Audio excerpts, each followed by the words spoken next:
Wahai saudaraku, mari kita lanjutkan cerita sang pendeta di Jenggala Kusa. Namun sebelumnya, mari kita berkenalan dulu siapakah sang pendeta tersebut.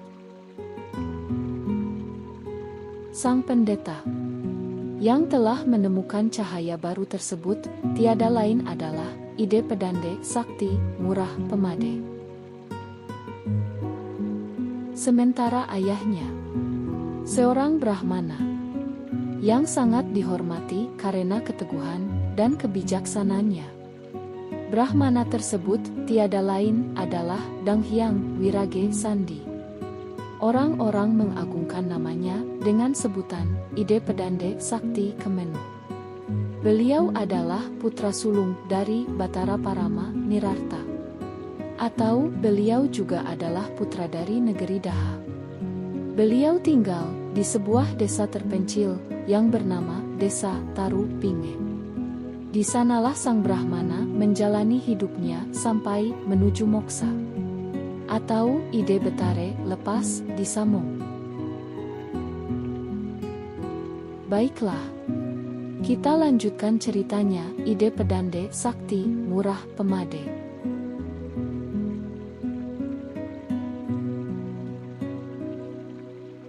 Setelah Ide Pedande Sakti Murah Pemade berada di antara hamparan ilalang yang lebat, jauh dari hiruk-pikuk perkampungan.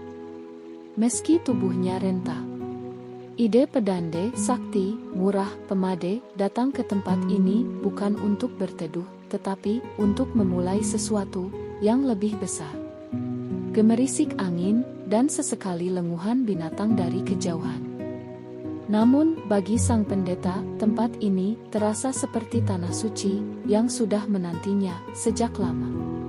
Ide Pedande Sakti Murah Pemade menyebutnya Jenggala Kusa. Hutan alang-alang yang kelak akan menjadi taman kehidupan baru. Sang pendeta berjalan. Di tangannya tergenggam sebilah keris kecil yang tak digunakan untuk bertempur, melainkan untuk merabas jalan di antara semak dan alang-alang yang setinggi dada. Dengan kesabaran yang nyaris tak dimiliki oleh manusia biasa, sang pendeta mulai membersihkan lahan. Satu persatu batang ilalang ditebasnya. Ide Pedande Sakti Murah Pemade kemudian mendirikan sebuah pondok sederhana dari bambu dan tanah liat. Atapnya terbuat dari ilalang yang telah dirapihkan. Di dekatnya sebuah balai terbuka, berdiri sebuah tempat yang kelak akan menjadi ruang ilmu, tempat benih-benih kebijaksanaan disemai. Dan tak jauh dari situ, dibangun pula tempat suci kecil yang ia tata dengan batu-batu alam dan bunga-bunga hutan. Hari-hari berjalan lambat, namun pasti. Asap dari dapurnya mulai terlihat dari kejauhan. Menandai kehidupan baru di Jenggala Kusa dimulai.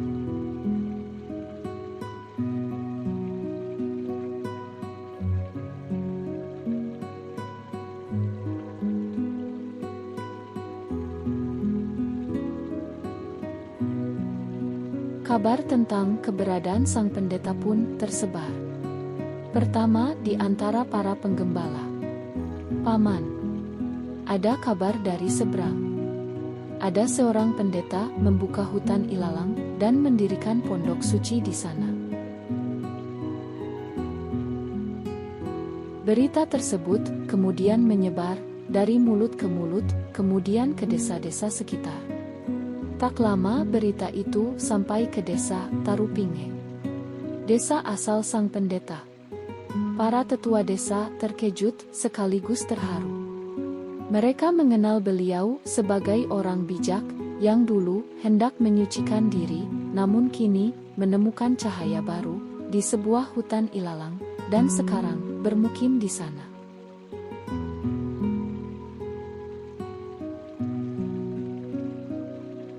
Orang-orang pun mulai datang. Mereka melintasi hutan, menyusuri ilalang, dan menapaki tanah yang belum lama dibuka. Mereka datang bukan membawa emas atau permata, tapi membawa hati yang ingin tahu tentang kehidupan, tentang makna, tentang arah. Ide Pedande Sakti, Murah Pemade menerima mereka dengan wajah yang teduh. Kami datang bukan hanya untuk melihat, tapi untuk belajar.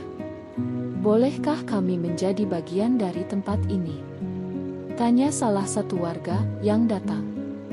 Sang pendeta menjawab, tempat ini milik semua hati yang ingin berubah. Silakan. Mari kita rawat cahaya bersama.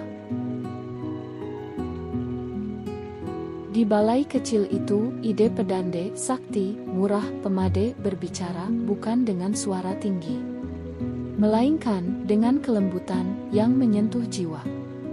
Ia tidak menggurui tetapi menunjukkan. Ia tidak memerintah tetapi menuntun. Di tengah Jenggalakusa, sang pendeta tidak membangun kerajaan, tapi membangun jiwa-jiwa yang haus akan makna. Dari sunyi lahir terang. Dari sepi tumbuh peradaban. Hari demi hari tempat itu hidup. Anak-anak bermain berlari-lari di sekitar balai. Para ibu-ibu membawa sesaji memohon terima kasih kepada Sang Pencipta.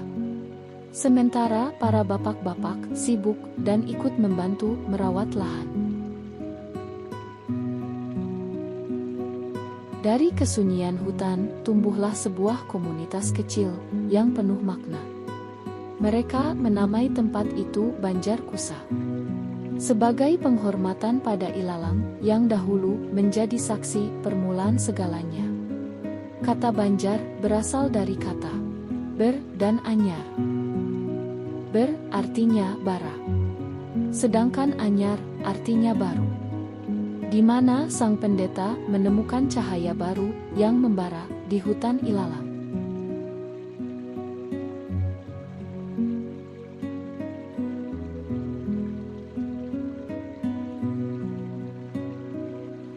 Di Jenggalakusa atau di Banjar Kusa atau di Banjar Ambengan, sang pendeta tetap tinggal. Ide Pedande Sakti, Murah Pemade tak pernah meninggikan dirinya, tapi setiap langkahnya menjadi panutan. Setiap kata-katanya menjadi petunjuk. Di hutan ilalang yang dulu tak bernama itu, sang pendeta menanam lebih dari sekadar pondok dan tempat suci. Sang pendeta juga menanam sebuah harapan dan menanam cahaya.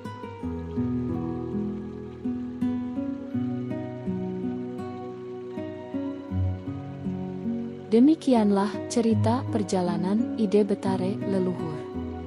Cerita ini jauh dari kata sempurna, mohon maaf kiranya bila ada salah atau ketidaksesuaian dari cerita sebenarnya. Gambar yang disajikan hanyalah gambar ilustrasi, bukan gambar atau bukan foto yang sebenarnya.